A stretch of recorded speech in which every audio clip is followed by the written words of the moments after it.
Today, I would like to feed you the spiritual food, the Word of God. วันนี้ผมอยากที่จะเลี้ยงดูพี่น้องด้วยอาหารฝ่ายวิญญาณ The Lord spoke to me many months ago that I should start teaching about parenting. หลายเดือนมาแล้วพระเจ้าได้บอกผมว่าอยากให้ผมสอนเรื่องเกี่ยวกับการเป็นคุณพ่อคุณแม่การเลี้ยงลูก Therefore, I would like to take this opportunity to teach you the subject of parenting, how to raise your kids in a godly way. วันนี้ถึงอยากจะมีโอกาสได้สอนเรื่องเกี่ยวกับการเลี้ยงลูกแบบที่พระเจ้าอยากให้เราทำ Today I would like to focus on the father's responsibility or the father's mandate. วันนี้อยากจะพูดถึงสิ่งที่พระเจ้ามอบหมายให้ความรับผิดชอบแก่คุณพ่อ Let us pray and believe God together that we will be the good soil to receive the word and produce much fruit. วันนี้เราจะอธิษฐานขอพระเจ้าให้เราเป็นดินที่ดีและนำพระวจนะรับพระวจนะออกไปเกิดผลอย่างมากมาย Let us pray ให้เราอธิษฐานร่วมกันนะครับ Dear Heavenly Father ข้าแต่พระบิดาเจ้า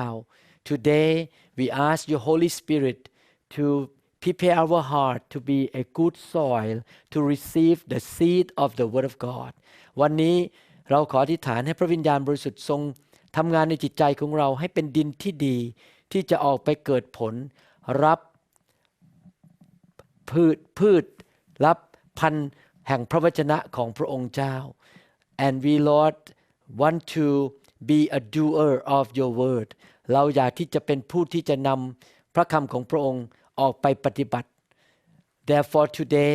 we will pay attention to what you want to say to us by your Holy Spirit ดังนั้นวันนี้เราอยากที่จะตั้งใจฟังสิ่งที่พระองค์จะทรงตรัสกับเราผ่านทางพระวิญญาณบริสุทธิ์ In Jesus name we pray ในพระนามพระเยซูคริสต์ Amen Again today I would like to talk about the mandate of the Father วันนี้อยากจะพูดถึงสิ่งที่พระเจ้าทรงกำหนดหรือทรงประทานให้แก่คุณพ่อในการดูแลลูกของตัวเอง I have a question to ask you อยากจะมีคำถามถามพี่น้องคำถามหนึ่ง When your child is born what will be his or her relationship with you as a father throughout a lifetime ahead as he is growing up อยากจะถามว่าเมื่อลูกของท่านเกิดขึ้นมานั้นความสัมพันธ์ของท่านกับลูกของท่านนั้นจะเป็นอย่างไรตลอดชีวิตของเขาในวันข้างหน้า Unfortunately many men never move beyond a biological relationship มันเป็นสิ่งที่น่าเสียดายเหลือเกินที่คุณพ่อส่วนใหญ่นั้นมีความสัมพันธ์กับลูกที่ไม่เคยเกินไปมากกว่าการเป็นความสัมพันธ์ด้านเกี่ยวกับกายภาพเกี่ยวกับด้านร่างกายของเขา The babies receive the chromosome or the genetic transferring from the dad and from the mom ลูกนั้นก็ได้รับโครโมโซมหรือได้รับด้านเกี่ยวกับ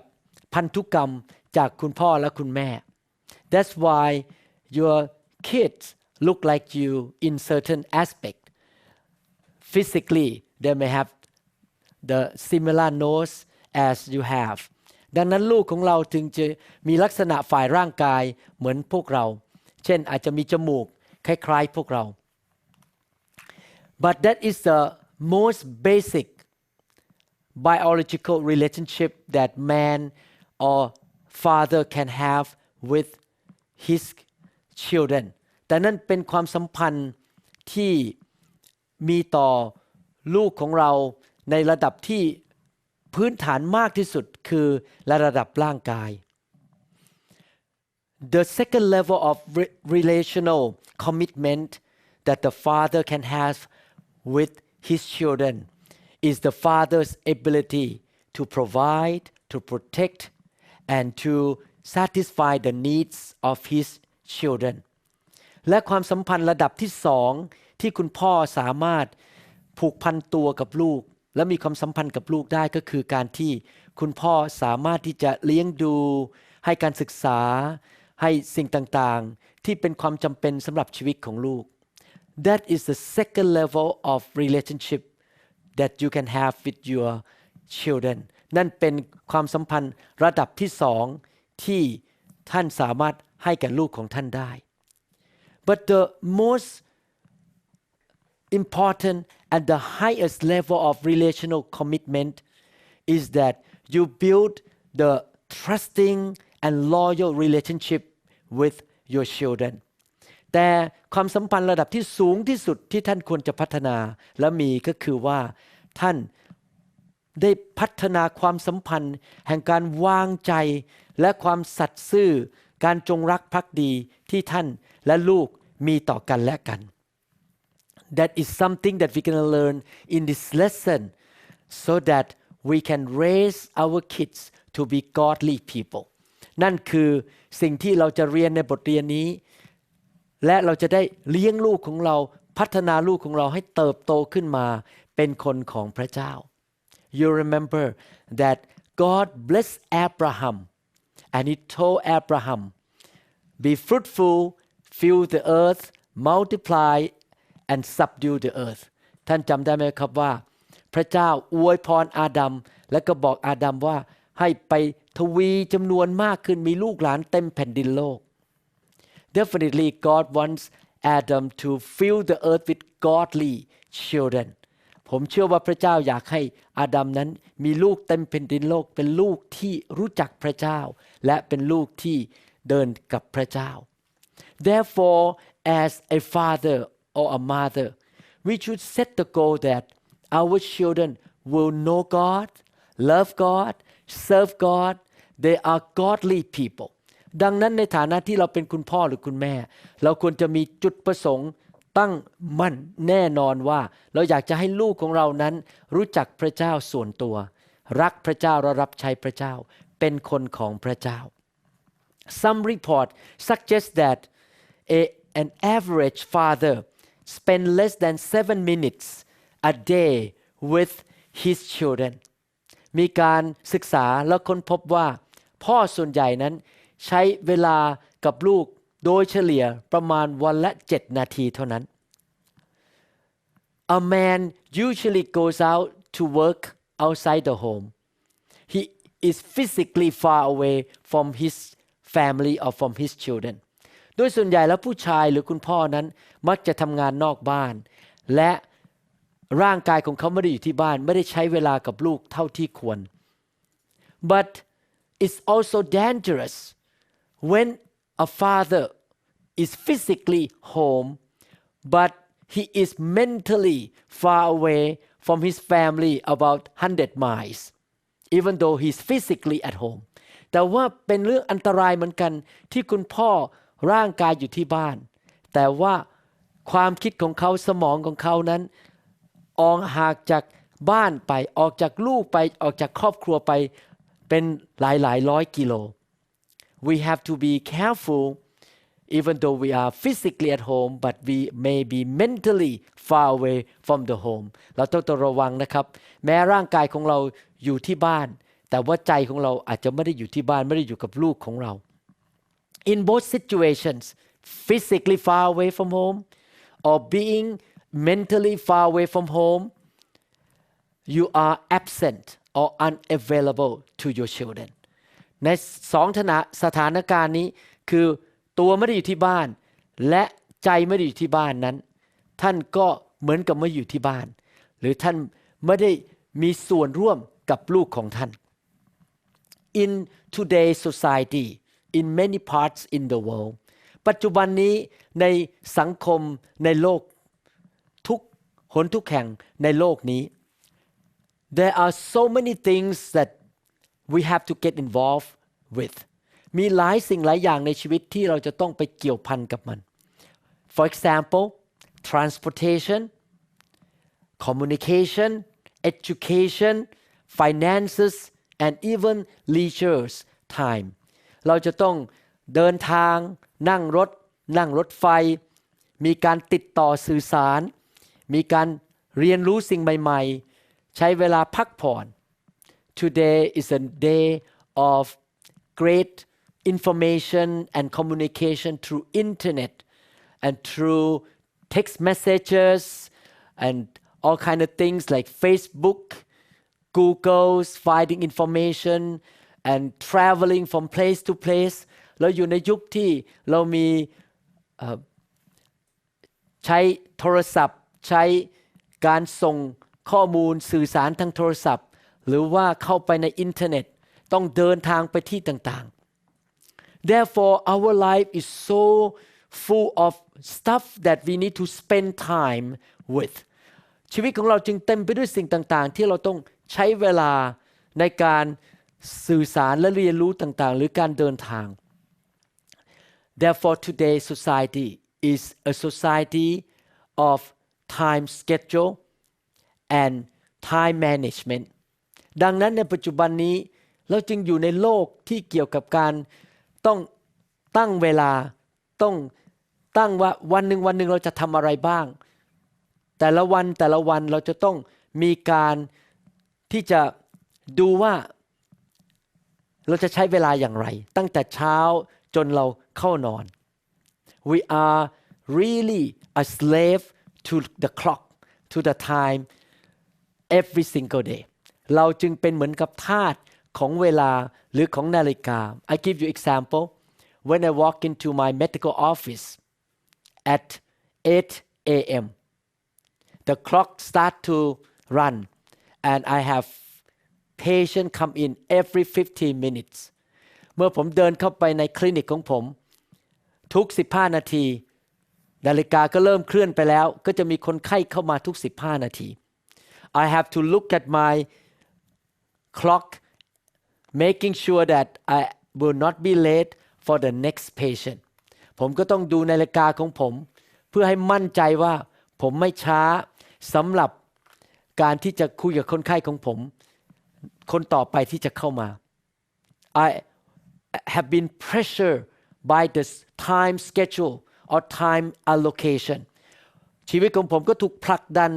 ด้วยเวลาที่ถูกตั้งไว้ที่เราจะต้องจัดตารางเวลาของแต่ละวันจะต้องมีการบริหารเวลาของเรา and this concept or practice has been spilled into the family life และการใช้เวลาการจัดตารางเวลานั้นก็เลยเข้าไปในชีวิตครอบครัวด้วย We set the time to meet our kids or sometimes even to our wife เราต้องตั้งเวลาที่จะต้องเจอลูกของเราและเจอภรรยาของเรา Sometimes my schedules are so busy that my wife kind of joke with me that do I need to make an appointment to see you หลายครั้งงานของผมยุ่งมากจนกระทั่งภรรยาของผมนั้นมาล้อเล่นกับผมบอกว่านี่ต้องมีการขอนัดเจอสามีของฉันไหมเนี่ย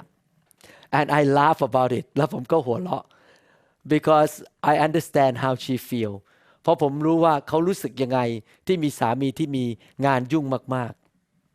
ๆ because of all these things that happen in our society today there is a wrong concept or wrong way of parenting เพราะว่าเรามีสภาพสังคมเป็นแบบนี้ในยุคนี้ดังนั้นมันก็จะมีแนวคิดในการดูแลลูกแบบที่ผิดในสังคมปัจจุบัน Our current society measure the successful father by looking at how well he provide and protect the family เขาก็วัดดูว่าคุณพ่อเนี่ยมีความสำเร็จในการเป็นพ่อหรือเปล่าโดยการดูว่าพ่อนั้นสามารถหาเงินมาเพื่อเลี้ยงดูครอบครัวได้เพียงพอไหมหรือสามารถปกป้องครอบครัวได้พอไหม Can you provide for your children college education or not ท่านมีเงินเพียงพอไหมที่จะส่งลูกไปโรงเรียนไปมหาวิทยาลัย Since provision and protection are the two requirements for social approval the father-child relationship rarely progressed beyond the material level เพราะว่าในสังคมปัจจุบันเขาวัดว่าท่านสำเร็จหรือเปล่าโดยการดูที่ว่า ท่านสามารถมีเงินเลี้ยงลูกได้ไหมและให้สิ่งต่างๆวัตถุต่างๆแก่ลูกได้ไหมดังนั้นสังคมปัจจุบันก็วัดว่าความสำเร็จของท่านนั้นความสัมพันธ์ของท่านกับลูกนั้นจะสำเร็จหรือไม่ก็อยู่ที่จุดว่ามีเงินมีทองมีข้าวของให้ลูกหรือเปล่า God never intends to exclude dads from parenting totally พระเจ้าไม่เคยคิดว่าจะให้แยกคุณพ่อออกไปจากการดูแลลูกของเขา but the average father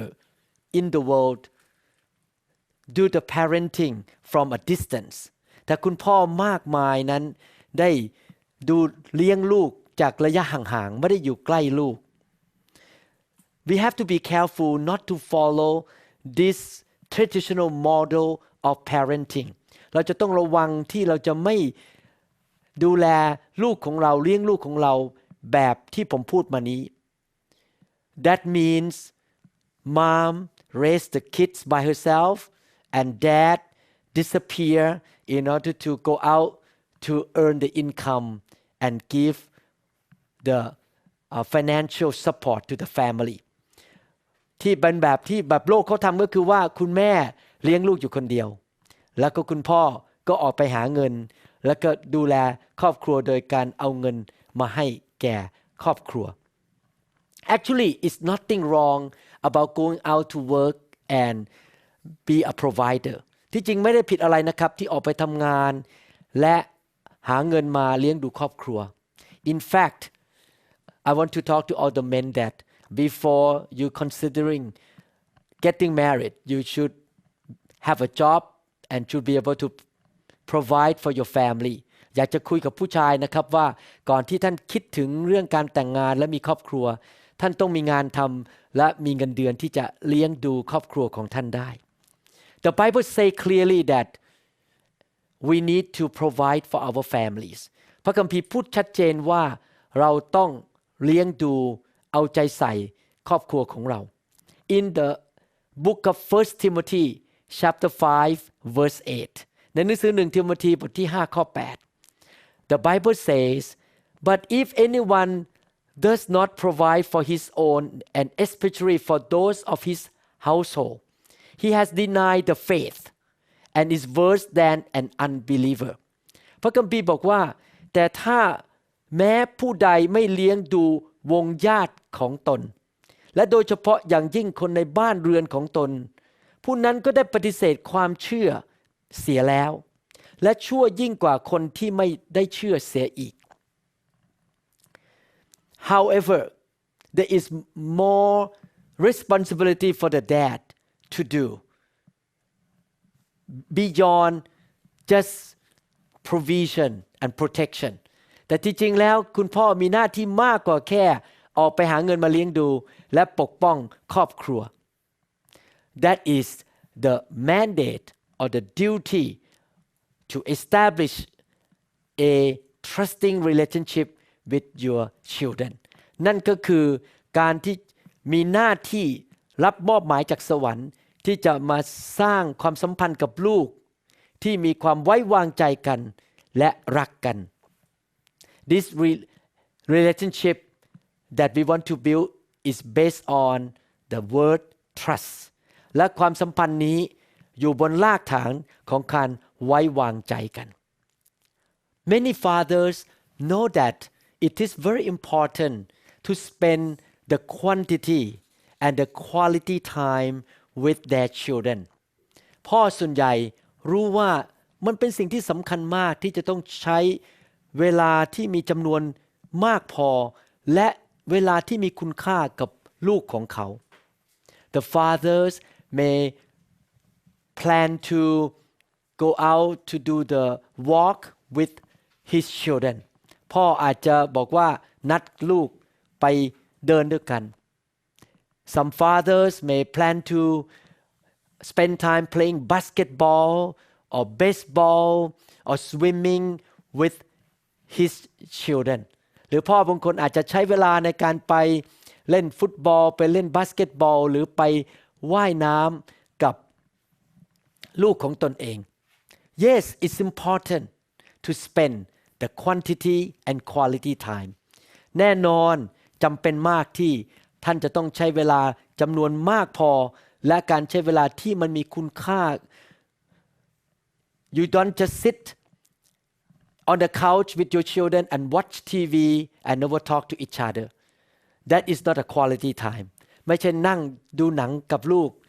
ที่ couch ในบ้านแล้วก็ไม่เคยคุยกันเลยนั่นไม่ใช่การใช้เวลาที่มีคุณค่า But many times we miss the point of why we spend time. แต่หลายครั้งนั้นเราพลาดไปและไม่เข้าใจว่าทำไมเราใช้เวลา We just focus on spending time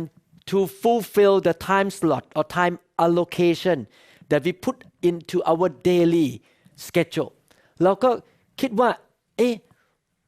เราก็ใช้เวลาแล้วอะตามที่เราลงไว้ในตารางเวลาของเราแต่ละวัน We think that okay I'm gonna spend time with my children 7 p.m. to 8 p.m. We're gonna go out and walk the dog together เราก็คิดบอกว่าก็เวลา 7-8 โมงเราตั้งเวลา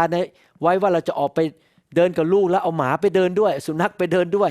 แล้วเราก็คิดว่าเราก็ทำสำเร็จแล้วคือเวลาที่เราใช้ไป But I want to make sure that you understand that there is more than just spending quality time and quality time อยากจะหนุนใจว่ามันไม่ใช่แค่เป็นการไปใช้เวลาจำนวนหนึ่งและใช้เวลาที่เหมือนกับทำอะไรที่มีคุณค่าเหมือนมีความหมาย We need to understand that what important is the question what comes out of that quality time and quantity time แต่สิ่งที่สำคัญมากกว่าก็คืออะไรคือผลที่เกิดมาจากการใช้เวลานี้ Time is not the goal but the relationship is the goal การแค่ใช้เวลาไม่ใช่จุดประสงค์ใหญ่แต่การสร้างความสัมพันธ์นั้นเป็นจุดประสงค์ใหญ่ We need to spend time in order to produce the result of producing the trusting and loyal relationship การใช้เวลานั้นก็เพื่อให้เกิดผลเพื่อนำไปสู่การที่เกิดความสัมพันธ์ในการที่จะไว้วางใจกัน The problem with focusing in time allocation is that it forces us to measure our parenting success in a tangible form by looking at how many minutes and how many hours we spend หลายครั้งปัญหาที่เกิดขึ้นก็คือว่าเราคิดว่าเราเป็นพ่อแม่ที่ได้ทำหน้าที่สำเร็จเรียบร้อยแล้วโดยการดูว่าเราใช้เวลาไปมากแค่ไหน We tend to measure our success by looking at how well our children perform at school แล้วก็ดูว่าเนี่ยเราสำเร็จไหมถ้าลูกเราสามารถทำคะแนนได้ดีหรือเปล่าที่โรงเรียน We measure our success by looking at how much they achieve in their football game or in their music class แล้วก็ดูว่าลูกของเรานั้นสำเร็จแค่ไหนในการเรียนดนตรีหรือไปเล่นกีฬาเราก็คิดว่าถ้าเขาทำได้ดีการเป็นพ่อแม่ของเราก็สำเร็จ But we forget that the third and the highest level of relationship is about our relationship with them personally แต่เราลืมไปว่าสิ่งที่สำคัญที่สุดในการเป็นคุณพ่อคุณแม่และเลี้ยงลูกก็คือความสัมพันธ์ที่เรามีต่อลูก You can see now that I try to lead you to something here ท่านเห็นไหมว่าผมกำลังจะนำท่านไปสู่บางสิ่งบางอย่างที่สำคัญ Now I would like to ask the question ตอนนี้ผมอยากจะขอถามคำถาม Do your children trust you คำถามคือว่าลูกของท่านวางใจท่านหรือเปล่า Do they ask you advice or it is always that they go to their mom for the advice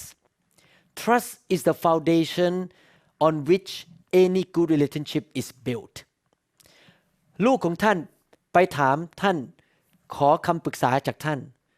ขอคำแนะนำหรือเขาไปหาคุณแม่แทนที่จะไปหาท่านท่านรู้ไหมว่าการวางใจนั้นเป็นรากฐานเป็นพื้นฐานที่สำคัญในการสร้างความสัมพันธ์ทุกประเภท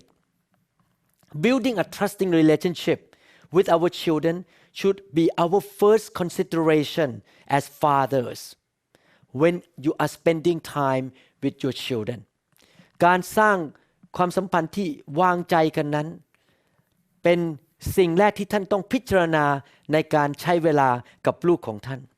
The quantity time the quality time with your children should be the time of building trusting relationship การใช้เวลาที่พอยาวพอสมควรหรือการใช้เวลาที่มีคุณค่านั้นควรจะมีผลทำให้เกิดความสัมพันธ์กับลูกของท่านที่เกิดการวางใจกัน All relationships depend on trust especially family relationships ความสัมพันธ์ทุกประเภทต้องการวางใจโดยเฉพาะความสัมพันธ์ในครอบครัว The reason we can give our children certain freedom is because we trust them เหตุผลที่เรายอมให้เขาลูกของเรานั้นทำบางสิ่งบางอย่างนั้นก็เพราะว่าเราวางใจลูกเราจริงไหมครับ And the reason your children come to you when they have a sensitive concern or some struggling in their heart is because they trust you และลูกของท่านมาหาท่านแล้วมาปรึกษาท่านในเรื่องบางอย่างในใจของเขาที่เขารู้สึกอึดอัดใจและเป็นสิ่งที่ไม่อยากให้ใครรู้นั้นเพราะเขาวางใจท่าน The bridge of trust that cause our children to accept our faith and value is something you must build and develop while they are growing up สะพานแห่งความวางใจนั้นที่จะนำให้ลูกของท่านมาหาท่านแล้วมาฟังว่าท่านเชื่ออะไรและค่านิยมในชีวิตของท่านเป็นอย่างไรที่ท่านเรียนจากพระเจ้านั้นเป็นสิ่งที่ท่านต้องพัฒนาไปเรื่อยๆขณะที่ลูกของท่านกำลังเติบโตขึ้น We must work very hard by the power of the Holy Spirit and the wisdom of God to build that bridge of trust เราจะต้องทำงานหนักพึ่งพาพระวิญญาณพึ่งพาสติปัญญาจากพระเจ้าในการสร้างสะพานที่นำไปสู่การวางใจนั้น When they trust us they will trust our words เมื่อลูกของเราวางใจเราลูกของเราก็จะวางใจคำพูดของเรา When they trust us when our children trust us they will trust the word of God that we speak from our mouth เมื่อลูกของเราวางใจเราเขาก็จะวางใจพระวจนะที่เราพูดออกมาจากปากของเรา When our children trust us they will trust our godly advice that we receive from the Holy Spirit and from the Bible เมื่อลูกของเราวางใจเราเขาก็จะวางใจคำแนะนำของเราที่เรานำออกมาจากพระวจนะของพระเจ้าและจากพระวิญญาณบริสุทธิ์ Without trust you your children and your wife stay in the home just with the mutual consent to live together ถ้าไม่มีการวางใจกันท่านภรรยาและลูกของท่านก็อยู่ในบ้านเดียวกันโดยการบอกตกลงกันว่าเราจะอยู่บ้านเดียวกัน Therefore we need to be together more than just living together in the same house ดังนั้นเราควรอยู่ในบ้านเดียวกันไม่ใช่เพราะว่าแค่มาอยู่ในบ้านเดียวกันเท่านั้น but husband wife and children must build the trusting relationship พ่อแม่สามีภรรยาและลูกต้องพัฒนาความสัมพันธ์ที่ไว้วางใจกัน We should not raise our kids by force เราไม่ควรเลี้ยงลูกของเราโดยใช้กำลัง We should not abandon them either เราไม่ควรละทิ้งเขาเราควรจะดูแลเขา We must definitely build the bridge of trust เราต้องสร้างสะพานแห่งการวางใจนั้น and we're going to learn 8th principle how to build that bridge of trust เราจะมาดูกันว่าเราจะสร้างสะพานแห่งการวางใจได้อย่างไร so that we can lead our children to know the Lord เพื่อเราจะนำลูกของเราไปรู้จักพระเจ้า One day we will leave this world we will depart the world and to be in heaven วันหนึ่งเราจะเสียชีวิตไปเราจะหลับไป แล้ววิญญาณของเราจะไปอยู่ในสวรรค์ Our job on earth here is to lead our children to know God personally หน้าที่ของเราก็คือต้องนำลูกของเราไปรู้จักพระเจ้าเป็นการส่วนตัว They do not see God ลูกของเราไม่เห็นพระเจ้า They see us เขาเห็นเรา Therefore we are the agent or the representative of God to lead our children to know Him ดังนั้นเราเป็นตัวแทนของพระเจ้าเป็นผู้ที่จะนำลูกของเราไปรู้จักพระเจ้า Whatever they listen to us if they trust us they will open their heart to get to know our God ดังนั้นเมื่อเขาวางใจเราและฟังเราเขาก็จะเปิดใจมารู้จักพระเจ้าของเรา Let's look at the first principle that we should practice in order to build that trusting relationship ให้เรามาดูหลักการประการที่หนึ่งในการที่จะสร้างความสัมพันธ์ที่มีความวางใจกันและกัน The first principle is that a father must cultivate a sense of family identity คุณพ่อทุกคนต้องหว่านเมล็ดปลูกและเลี้ยงดูให้มีความรู้สึกถึงความเป็นเอกลักษณ์ของครอบครัวของตัวเอง I give you example ผมอยากจะให้ตัวอย่าง When I got converted in around 1981 เมื่อผมกลับใจมาเชื่อพระเยซูในปี 1981 The next morning was Sunday I got converted on Saturday วันรุ่งขึ้นเป็นวันอาทิตย์ผมรับเชื่อพระเยซูเป็นวันเสาร์ When I and my wife woke up I talked to her right away Da from now on we are a Christian family and we're gonna go to church every Sunday and get to know God ผมก็บอกภรรยาอาจารย์ดาทันทีบอกว่าเรามาเป็นครอบครัวคริสเตียนแล้วตั้งแต่บัดนี้เป็นต้นไปเราจะไปโบสถ์ทุกอาทิตย์แล้วเราจะเรียนรู้เรื่องของพระเจ้า I told my wife right away my family identity ผมบอกภรรยาทันทีเลยเมื่อเป็นคริสเตียนว่านี่คือเอกลักษณ์ของครอบครัวเราคือครอบครัวเราจะรับใช้พระเจ้าและรู้จักพระเจ้าร่วมกัน Many years later God called me to be a pastor หลายปีผ่านมาพระเจ้าเรียกผมมาเป็นศิษย์พิบาล He asked me to pioneer and start a church in Seattle พระเจ้าเรียกผมให้เริ่มสร้างโบสถ์เปิดโบสถ์ขึ้นที่เมือง Seattle At that time I have one daughter ตอนนั้นผมมีลูกหนึ่งคน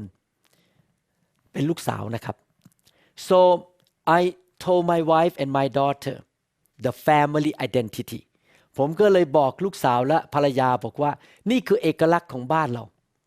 We gonna build the house of God together บ้านของเราจะสร้างพระนิเวศของพระเจ้าร่วมกัน Joshua spoke his family identity in Joshua chapter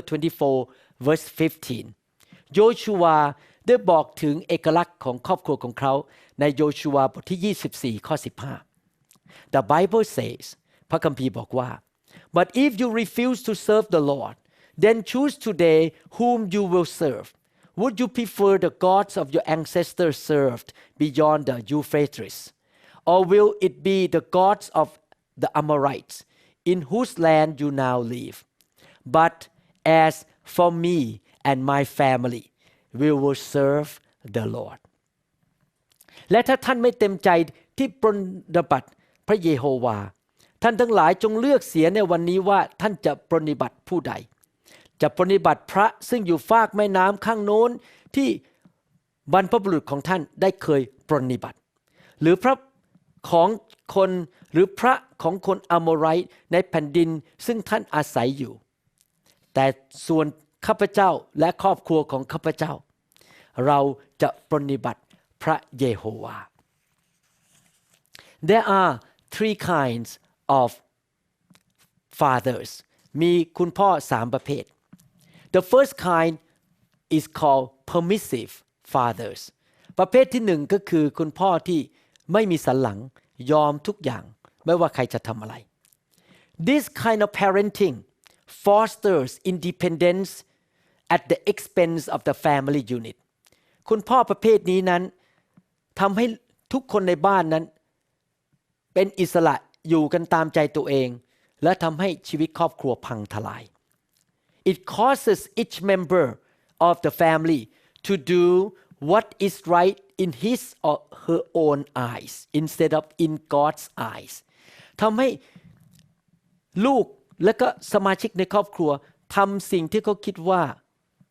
ดีที่สุดในสายตาของตนเองแทนที่จะในสายตาของพระเจ้า When there is no call to family loyalty and when independence in the family is elevated above interdependence the end result is a fragmented family ถ้าในครอบครัวนั้นไม่มีการที่จะสัตย์ซื่อต่อกันจงรักภักดีต่อกันต่างคนต่างอยู่ในที่สุดครอบครัวก็จะแตกแยกและไม่มีความเป็นน้ำหนึ่งใจเดียวกัน The second kind of fathers is called authoritarian parenting ประเภทที่สองที่เป็นคุณพ่อประเภทที่สองก็คือคุณพ่อแบบที่เรียกว่าบังคับใช้อำนาจบังคับ This kind of parenting produces a temporary facade of family identity การที่บังคับแบบนี้ก็จะทำให้มีเหมือนกับว่ามีเอกลักษณ์ของครอบครัวภายนอกเท่านั้นชั่วคราว Unfortunately, children conform to family values out of fear and out of duty ถ้าทำแบบนั้นลูกๆก็จะยอมทำตามทุกอย่างเพราะความกลัวหรือเป็นเพราะหน้าที่ not by desire or not by devotion ไม่ใช่ว่าลูกปรารถนาอยากจะทำหรือเพราะว่าลูกรักที่จะทำ They externalize family identity rather than internalize it เขาก็ทำแต่รูปภายนอกเท่านั้นเองว่าเอกลักษณ์ของครอบครัวฉันจะเป็นยังไงแต่ว่าภายในใจเขาไม่ได้ร่วมมือด้วย This kind of parenting will lead also to family fragmentation การเป็นพ่อประเภทนี้ก็จะนำไปสู่การแตกแยกในครอบครัว When the children grow up and go to the college they will leave their home they will never come back to church and they will go on with their own life ลูกที่ถูกเลี้ยงมาในบ้านแบบนี้คือถูกบังคับพอเริ่มไปมหาวิทยาลัยเขาก็จะเลิกมาโบสถ์แล้วก็ทิ้งพระเจ้าไป I want to encourage you to be the third kind of fathers อยากจะหนุนใจให้ท่านเป็นคุณพ่อแบบที่สาม The third kind of father is the father of devotion คุณพ่อแบบที่สามก็คือคุณพ่อแบบที่ทุ่มเทชีวิตและรักครอบครัว It's the father who has Christ as a center ครอบครัวที่มีคุณพ่อที่มีพระคริสต์เป็นจุดศูนย์กลางในชีวิต Christ's character is being developed in this kind of father ลักษณะของพระเยซูก็ได้เกิดขึ้นมาในคุณพ่อประเภทนี้ He devoted himself to his wife and to his kids เป็นคุณพ่อที่ทุ่มเท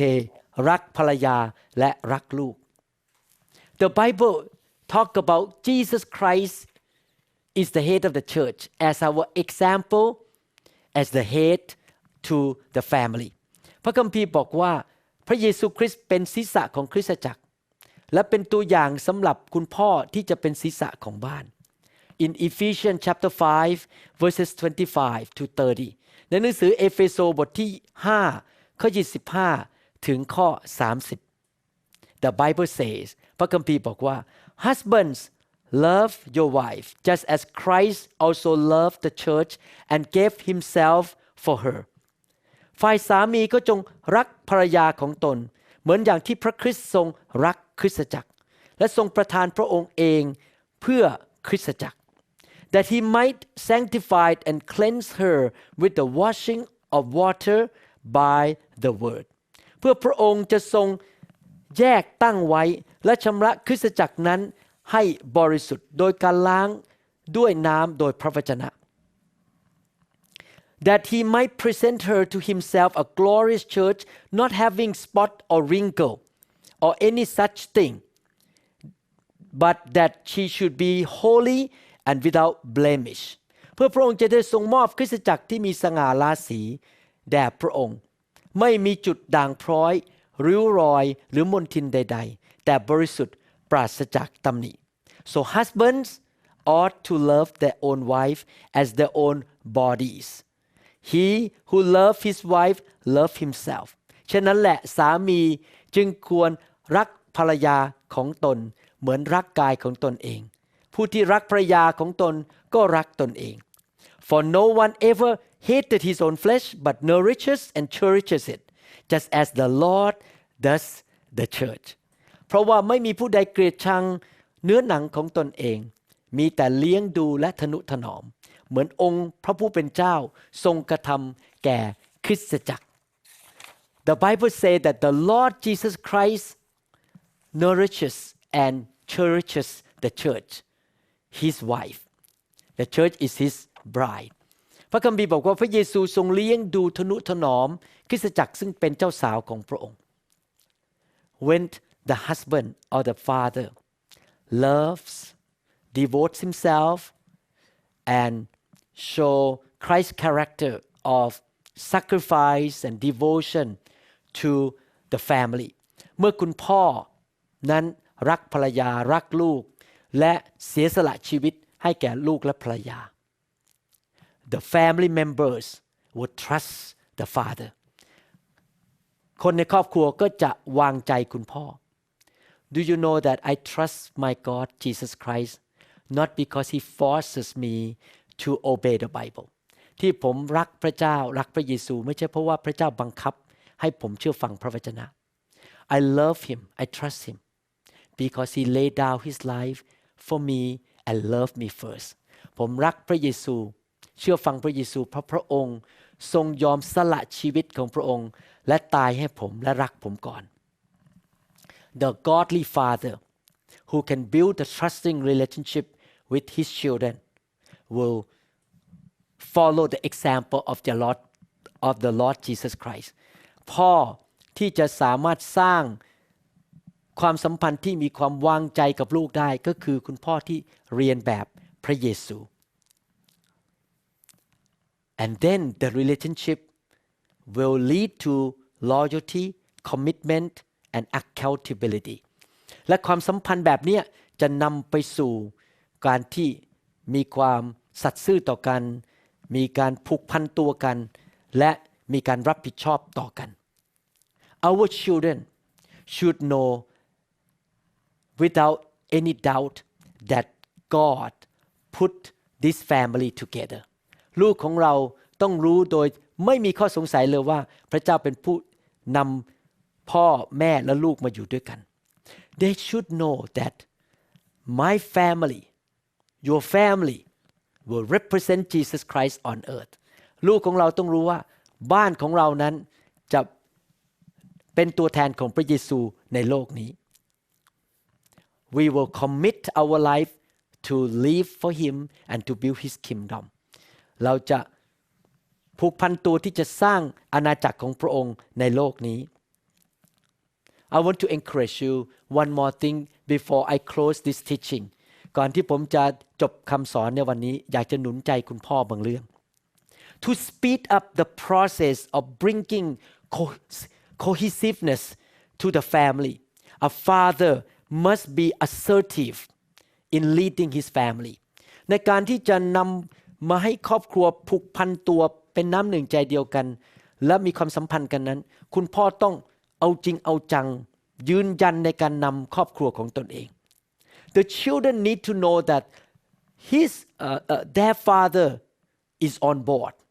and they're going to be on board with their father ลูกจะมาร่วมใจกันในการทำให้เอกลักษณ์ของครอบครัวสำเร็จนั้นก็ต้องรู้ว่าคุณพ่อเอาจริงเอาจังลงเรือลำเดียวกันลูกก็จะลงเรือลำเดียวกับเรา You cannot be just a spectator ท่านไม่ใช่แค่มาคอยดูว่าลูกเต้าทำอะไร But you should pull up your sleeve and get involved in building relationship ท่านพับแขนเสื้อแล้วมาร่วมมือร่วมใจกันในการสร้างความสัมพันธ์นั้น Fathers must be playing a active part in building relationship คุณพ่อต้องมีส่วนในการสร้างความสัมพันธ์นั้น Fathers must be excited, enthusiastic and alert in building relationship คุณพ่อต้องตื่นเต้นเอาจริงเอาจังในการสร้างความสัมพันธ์นั้น and he should speak it out verbally that I want to build the relationship with my family แล้วคุณพ่อก็ต้องพูดออกมาด้วยปากว่าอยากจะสร้างครอบครัวที่มีความสัมพันธ์ที่วางใจกัน Fathers should take leadership in verbalizing how pleased they are with their wife and their children คุณพ่อต้องพูดออกมาอย่างจริงจังแล้วพูดออกมาให้ชัดเจนว่าเขาพอใจในภรรยาของเขาและลูกของเขาอย่างไร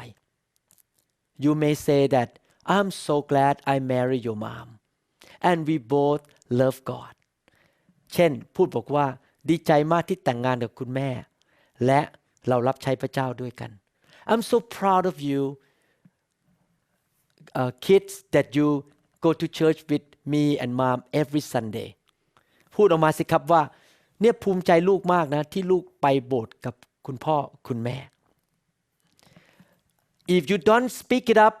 the children will have lingering question in their little hearts and they will always question what is the identity of my family ถ้าท่านไม่พูดออกมาลูกก็จะเกิดความสงสัยในหัวใจเล็กๆของเขาว่าเอกลักษณ์ของครอบครัวของเราเป็นอย่างไร Hearing the dad talk about the family adds credibility to his role as a leader and also convince them about the family identity